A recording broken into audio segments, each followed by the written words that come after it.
I have a friend named Monty Roberts who owns a horse ranch in San Isidro. He has let me use his house to put on fundraising events to raise money for youth at risk programs. The last time I was there, he introduced me by saying, "I want to tell you why I let Jack use my horse." It all goes back to a story about a young man who was the son of an itinerant horse trainer who would go from stable to stable, racetrack to racetrack, farm to farm, and ranch to ranch training horses. As a result, the boy's high school career was continually interrupted. When he was a senior, he was asked to write a paper about what he wanted to be and do when he grew up. That night, he wrote a 7-page paper describing his goal of someday owning a horse ranch.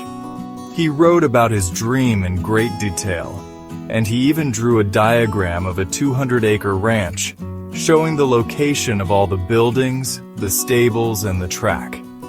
Then he drew a detailed floor plan for a 4,000 square foot house that would sit on a 200-acre dream ranch. He put a great deal of his heart into the project, and the next day he handed it in to his teacher.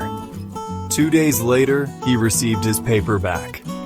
On the front page was a large red F with a note that read, "See me after class." The boy with the dream went to see the teacher after class and asked, "Why did I receive an F?" This is an unrealistic dream for a young boy like you. You have no money. You come from an itinerant family. You have no resources. Owning a horse ranch requires a lot of money. You have to buy the land. You have to pay for the original breeding stock, and later you'll have to pay large stud fees. There's no way you could ever do it. If you will rewrite this paper with a more realistic goal, I will reconsider your grade. The boy went home and thought about it long and hard. He asked his father what he should do. His father said, "Look, son, you have to make up your own mind on this." However, I think it's a very important decision for you. Finally, after sitting with it for a week, the boy turned in the same paper, making no changes at all. You can keep the F and I'll keep my dream. I tell you this story because you are sitting in my 4,000 square foot house in the middle of my 200-acre horse ranch. I still have that school paper framed over the fireplace.